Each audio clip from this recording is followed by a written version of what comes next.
Hello, this is Michael Hexter. Welcome to my Politics 2100 video cast here on YouTube. So I'm calling this episode Progressives Turn quote-unquote Gramscian, Gramscian, start to wield some power in infrastructure fight. So I'm going to need to sort of do a little explanation of what I mean by Gramscian, and then also why I think it has had an effect on the politics of the left wing here in the last few weeks in their fight for this budget bill, $3.5 trillion budget bill that hasn't necessarily succeeded yet, but anyway, that there's been a tactical change as well as simply a better organized progressive group has simply asserted itself. So there's a number of different ways to look at what's happening, but I'm focusing on one slice of it, one segment of it that I think is critical for understanding how successful politics works. I mean, it's not the only thing that involved in successful politics, but it's a critical element to that. So Antonio Gramsci was a Marxist political thinker in the early 20th century. He died in 1937 in a fascist prison in Italy. He was one of the founders of the Italian Communist Party. And he is an unorthodox Marxist, an unorthodox thinker, has never, in my opinion, been fully absorbed by the left wing. I think some of his lessons have been absorbed actually more by the right wing in the United States than by the left wing. I think I'll do a longer video about that at some point, that's more general, but I think it helps to be very specific in what I'm going to describe right now. So Gramsci had the idea that power in developed societies like Italy of the 20th century and 21st century, like the United States, or in other societies, a power can, or a ruling group or ruling class is most successful if it can create what's called a hegemonic form of rule or hegemony over society, rather than use a direct form of domination where the ruling group has to send out troops or police to enforce their rule of law or their norms, their way of life, and so this the hegemony is about the creation of a set of institutions, or not just a creation, but a taking over of the existing institutions, or a reorienting institutions, or just sort of growing up within institutions as leaders and as rulers eventually of some kind, and using the norms and ethical ideals and the common sense, I think, is the best way to put it. The common sense that evolves out of a certain set of institutions in the society. They make the rule of a particular group and the will, things that go favorably for that ruling group, they make it seem natural and commonsensical rather than an imposition from on high that is being imposed by force. And so hegemony is you could say it's legitimation of the rule of a group, or could be a large inclusive group, but most of the time we're talking about smaller groups, a ruling class that is a minority in the society, often a tiny minority, but they have allies in other institutions, so they don't necessarily are not all doing all the work themselves. So anyway, so this has suggested to some people that a lot of politics goes through cultural institutions and also political institutions, and tries to capture the high ground within them, of whatever is considered to be the high ground within an existing cultural constellation, and they then can achieve their ends politically more easily if they are allied with this hegemonic common sense. So we see this now in this infrastructure bill, and so we have a positive example, and I'm going to give you a negative example in the recent past to contrast. And I'm not going to, say that one is going to be much more successful than the other in the long run, but I think tactically one is better than the other. And so anyway, so the progressives are pushing for a $3.5 trillion package that includes social spending, includes some climate spending. It's not nearly enough for what we need to do, but it's a startup of a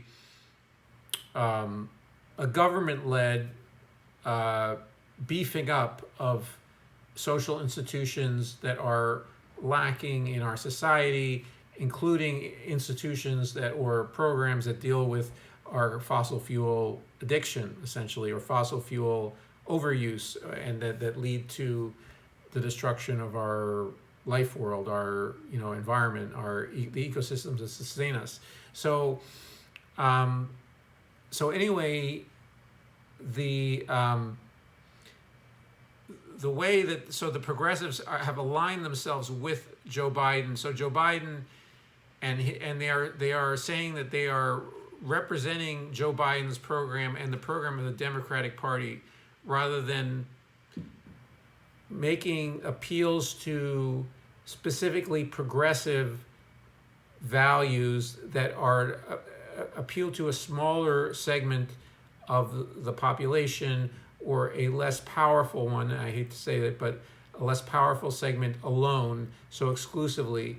So instead, they are claiming a sort of a universalistic, in the context of the Democratic Party, a universalistic mandate to, via Joe Biden's imprimatur, that he wants this program to be passed.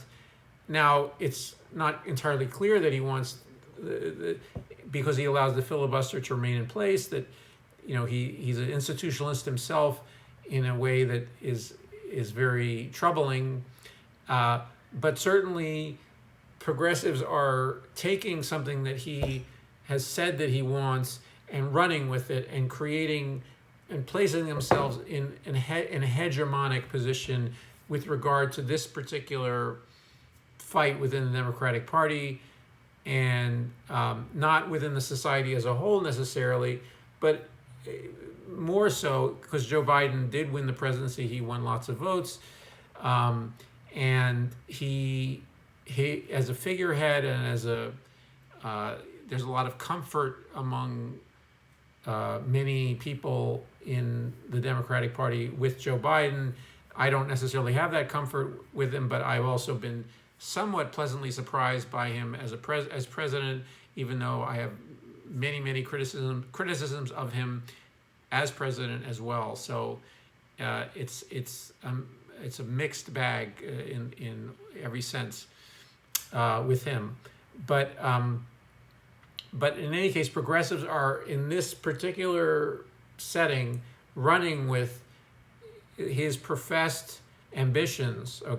So they are, in my language, taking a Gramscian approach to the politics. They are not saying this is a progressive and or even radical, or even this is accords to our values. No, it's accords to the values of the president, the guy who got all the votes in November of 2020. He is the guy who we are supporting, and his vision that we're supporting it. And it's not our parochial. I'm being, I'm not saying it's really parochial, but they're in this contrast where I'm saying they're taking the universalistic the common sense of the Democratic Party, and they are using it to their benefit.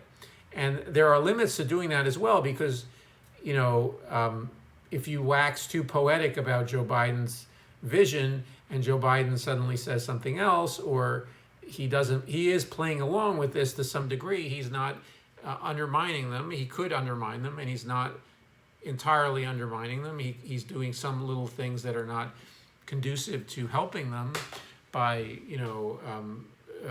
not fighting hard alongside them against the obstructionists, but he's also not throwing them under the bus, which you could imagine him doing maybe at some point. Maybe he's going to do it soon, or maybe he'll never do it. Maybe they're doing his work and he wants them to do the work, and it's a form of ventriloquism that they're speaking one side of what he wants, and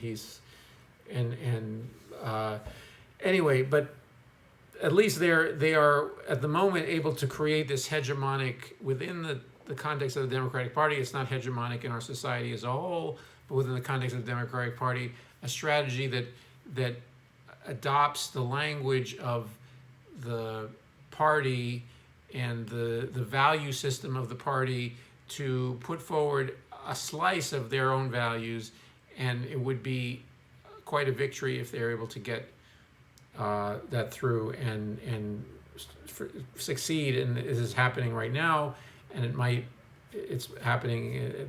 I'm talking to you on September the 30th of 2021, and or actually the early hours of October the 1st on the East Coast. And anyway, so this is what I'm calling a Gramscian strategy, and I want to contrast it though to now Bernie Sanders in his presidential campaign did not follow, in some senses, what I would call a Gramscian approach to his candidacy, and this observation is not original with me. I'm following actually Sam Cedar, and I think Sam Cedar was quoting someone else when he said this, but I just remember it from the Majority Report. But anyway, so Bernie Sanders made this speech about democratic socialism and trying to explain democratic socialism, and tried to campaign as a democratic socialist. And it was kind of according to Cedar, and also in my view, or at least I became convinced of it immediately when it was suggested. And I thought similarly that he had sort of gotten into sort of a didactic mode in describing socialism, which was good for some parts of the left. So this was both in 2016 and 2020, but he didn't, he actually is in his politics, a successor to the FDR New Deal, okay? So he is trying to fulfill the promise of the New Deal and update it for the 21st century. I mean, he doesn't use this language, but I'm suggesting that would be a Gramscian strategy, and that's what I think Cedar, maybe it was David Dane as well, who had brought it up that way. But he is not, the Democratic Socialist label is a little confusing. It's he's really a social democrat, and social democrat is very close to how you would call the FDR, even the most leftmost part of the FDR legacy, Henry Wallace and Eleanor Roosevelt, that they were heading toward a strong social democracy for the United States, kind of like a European-style social democracy. And that seems to be exactly what Bernie Sanders has been advocating for over the past, decades, and more recently in his presidential runs. And he distracted people with the idea of a democratic socialism and became sort of another concept that people, slightly foreign idea. He was trying to bring it into American discourse. It's not a bad idea to do that. I mean, because there is all this anti-communism and anti-socialism. So it's not, he could have brought that in as part of this hegemonic politics, or Gramscian influence politics, where he was saying, look, I'm just, channeling the most successful president of your party, FDR. He won 4 elections. He, helped the Democrats to a decades-long dominance in the House of Representatives and the Senate. And so he was so to adopt his mantle, and also it's exactly what he was doing, in the sense that the neoliberal Democratic Party was trying to eject the legacy of Roosevelt in deference to the wishes of capital, of the wishes of big donors and lobbyists and so forth and so on, and the kind of transactional politics that they were insider politics and self-enrichment politics that they were doing, certainly starting in at least the late 80s, early 90s. And so anyway, so Sanders could have similarly claimed this sort of institutional high ground, this common sense that existed latently within the Democratic Party, linked it to Roosevelt, linked it to, and it was, in my opinion, a lack of political vision, a lack of political ambition for him to do. So it would have been much harder to defeat him and to sideline him had he done that. And that is another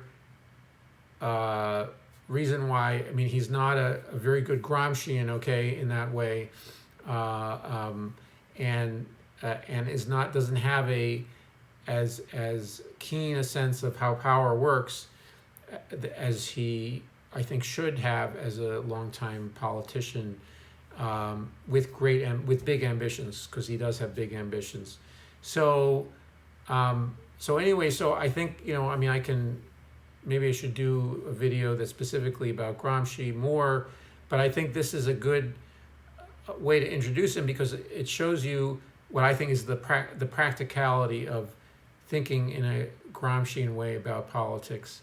And as I think I mentioned earlier, the right wing is much more Gramscian, and they have been very successful in implementing their hegemonic project, despite being a very unpopular political force in our society. So if you have any thoughts about this vision, or if you just comments, reactions, please share them in the comments. And also, please like the video if you liked it. And if you're liking the content I'm presenting here, please subscribe to Politics 2100. And I look forward to seeing you in the next video.